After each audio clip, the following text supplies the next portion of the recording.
Hi, I'm Nick Gray, and this here is the Samsung Galaxy S8, the most popular Android smartphone of 2017.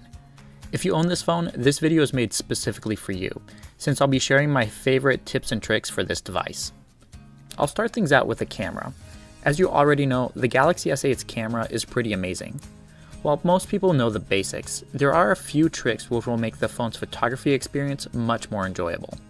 Instead of using the shutter button to snap a picture or record video, you can use the phone's volume rocker to perform the same functions. If you jump inside the camera settings, you can change the volume rocker action to record video, snap a picture, or even zoom in or out of your picture. If you've ever missed the perfect shot because your phone took too long to load the camera app, I have the perfect solution for you. Quickly press the power button on the Galaxy S8 twice, and it'll jump right into the camera app. This feature works when the display is off, or even when the phone is being used and you're in another app.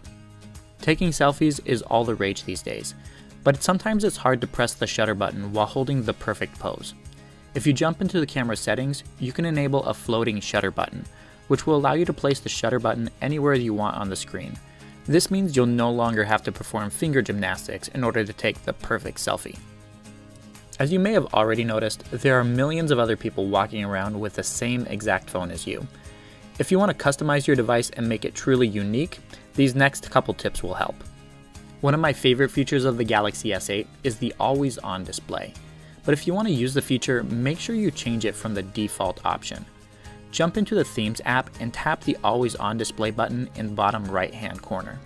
Here, you can choose between hundreds of free or even paid options, which will allow you to give the phone a new look, even when you're not using it. And since you're already in the Themes app, you might as well apply a new theme or icon pack if you're not a fan of Samsung's default UI. Personally, I have the Material Design icon pack applied to my device, but there are enough options available that will satisfy nearly everyone's personal tastes. If you want to dive in even deeper into customization options, you can also tweak the color and layout of the navigation bar. Go to Settings, Display, Navigation Bar, and you'll see the options available. Here you'll be able to change the color, layout of the buttons, and even the sensitivity of the home button. One of the many software changes that Samsung introduced with the Galaxy S8 is the new slide-up gesture from the home screen to open up the app drawer. If you're not a fan, you can add the traditional app drawer icon back. Just open up the app drawer and tap the three dots in the top right-hand corner, and then tap Settings. Tap on App button, and then you'll have the option to turn it on or off. Once it's turned on, you'll then see the icon at the bottom of your home screen, allowing you to open up the app drawer with a tap rather than a swipe. In home screen settings, you'll also have the option to customize the home screen layout by getting rid of the app drawer altogether. This will put all of your apps directly on the home screen, and mimic what you would typically get on an iOS, Huawei, or even Xiaomi device. Samsung's Edge panel isn't anything new, but there are a lot of customization options that you may not know about. By default, you get an Apps, People, Smart Select, and Weather panel, but if you tap the settings gear at the bottom, you can add sports, finance, calendar, and dozens of other pre-installed options. And there are also hundreds of other customized options which display content from popular apps like WhatsApp, Facebook, and even Spotify. These next few tips are intended to make the phones easier to use or improve overall performance. I'll start things off with Edge Lighting, which can be found under Settings, Display, Edge Screen. This feature lights up the edge of the display when notifications come in. You can set it for all your notifications or only use it for those that are most important to you. If you want to extend the battery life of the phone, go to Settings, Device Maintenance, Battery. You can choose between three different options. If you're not a heavy multitasker or gamer, the mid option works best, boosting battery life by 15 to 20% for most people. It drops the screen resolution down to Full HD and lowers its brightness, but performance doesn't take much of a hit and isn't really noticeable unless you're playing some intensive games. But if gaming is the most important thing to you, you'll want to skip the battery optimizations and jump over to Performance Mode under Device Maintenance and select the Game option. This will keep the resolution of the display low, but bump up the processor's performance to make sure that your games run as smooth as possible.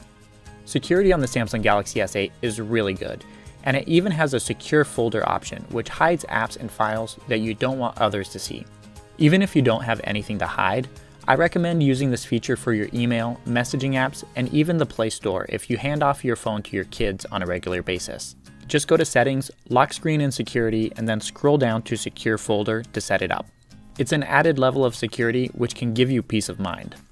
If the screen on your Galaxy S8 or S8 Plus is too big for you to use with one hand, there's a one-handed mode which shrinks the size of the screen while pushing it to the bottom left or right-hand corner.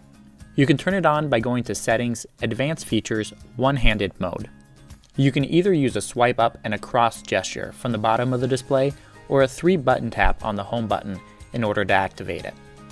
Under Advanced Features, you'll also find the S8's fingerprint sensor gestures.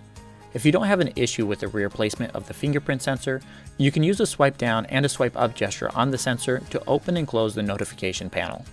And last, but definitely not least, is the SOS message feature. You'll find it under Advanced Features as well. When you turn it on, you'll be prompted to add your SOS contacts.